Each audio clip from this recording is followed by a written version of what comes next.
Test, test. All right, looking good. Welcome to the first episode of Mouth Dancing with your host, Young. I'm sure most of you out there are familiar with the song Jolene, right? By Dolly Parton. Jolene, Jolene, Jolene, Jolene.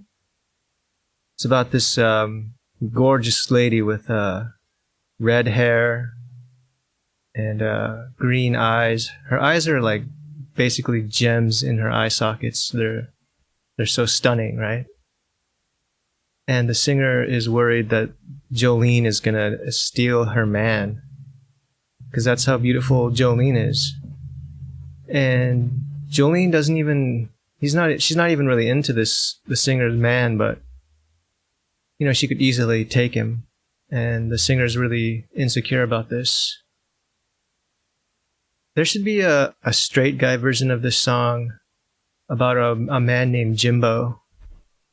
Jimbo, Jimbo, Jimbo, Jimbo. This guy will have, you know, really broad, powerful shoulders, chiseled good looks.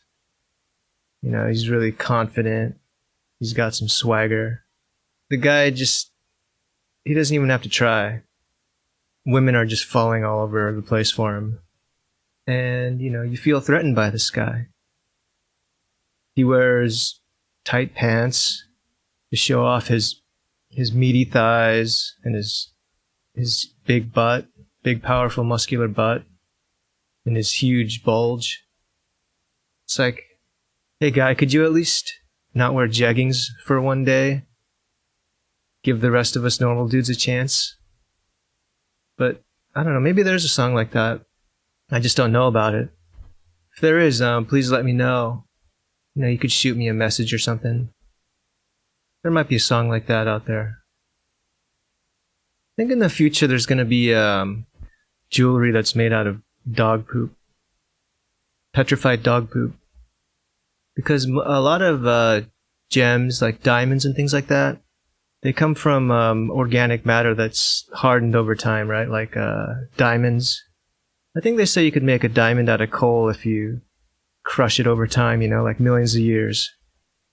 So, you know, with all the dog poop out there, so many people these days have dogs, and dogs and humans have been living together for like 30,000 or more years together. So there's probably a lot of dog poop that's buried in the ground that's hardening, you know, and turning into a really hard substance that you could probably mine it and turn it into jewelry. Just have to carve it, you know.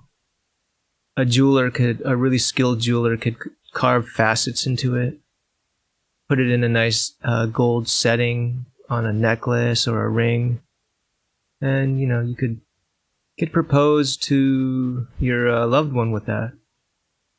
I mean, it wouldn't be like an actual dog turd, you know, on the end of on a ring. It would be petrified dog poop that's shaped into a gem and everything. So, and you could name it something else too. You wouldn't call it petrified dog poop. It would probably have a really nice name, like, you know, emerald or sapphire or ruby, diamond. These things all have nice names, and you could name the substance something, you know, that sounds really nice. Like not a pearl, a pooprel. A pooral. That's a good name for it, right there. Have you ever thought to yourself, man, I really wish my house was just completely festooned with sesame seeds? Because that's what happens if you buy a sesame seed bagel and you eat it in your house. Somehow those seeds just end up all over the place. Have you ever noticed this? Like in places that you just never imagined they would end up. Like in your bathroom or under your bed, you know, by the doorway. I think when you're eating them as you bite into it, the seeds fly off the bagel. Or they fall onto your clothes, and then when you walk around, they just fall off in random places. They need to figure out a better way to put those on there. Like, they have to glue each one on there individually, maybe. That could be a whole job for that. A whole industry of, for people whose job it is to glue sesame seeds onto a bagel. Because I don't think they figured out a good way to make them stick on there. I imagine when they bake them, they just sprinkle the seeds onto the dough and then hope for the best, that they'll bake into there really nicely. But it seems like a lot of times they don't stick very well. So they need to do something about that. Yeah, it could be a whole profession. Especially with all the jobs that have been sent overseas these days. America's hurting for jobs. And, the manufacturing sectors all overseas now in Asia.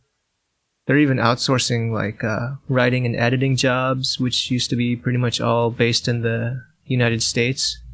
So, that would solve a lot of problems. You would have fewer sesame seeds wasted, flying off of people's bagels, landing everywhere, making a mess. And you could be creating jobs for people, which would boost the economy. So it's pretty much a win-win. Does anyone else miss saxophone solos, the kinds that were in 80s music? Like in a Whitney Houston song, or that Glenn Friedman song that was in the Beverly Hills Cop soundtrack, The Heat Is On, or in a Huey Lewis and the News type of song, what's that song? The Power of Love. That song has a really good saxophone solo. But they don't seem to do that anymore in today's music. The saxophone solos were pretty popular in the 50s and 60s in rock and roll and garage rock type music. And they seemed to make a comeback in the 80s, with all the 80s style music. They were a little different. They were jazzier. You could picture the guys or the gals' shadow on the wall in the music video, playing the saxophone and dancing around, and then the saxophone, they pointed up towards the skies as they hit that last note. Now, they don't seem to do that anymore. I think maybe today's music, it wouldn't really suit it very well because, like a trap song, or a Billie Eilish, or Lana Del Rey, or even like an indie rock song. I don't think a saxophone solo would really fit into that type of music. Maybe that's why they don't do it anymore. But I did hear a song the other day by a band called Japanese Breakfast, and I forget what it's called. It's called it's called Be Sweet, and that song has a bit of an 80s feel to it, maybe like a late 70s sort of disco type of music. I think the song like that could easily have a saxophone solo. But yeah, I really miss that kind of music. And not to say all new music is bad, I'm not one of those people, but there's something about that era, right? The songs were just so uplifting somehow, and happy and fun. Yeah, here's to hoping that those make a comeback someday. So I'm recording this podcast from my apartment, and sometimes I feel a little self-conscious about the noise. I wonder if my neighbors can hear me.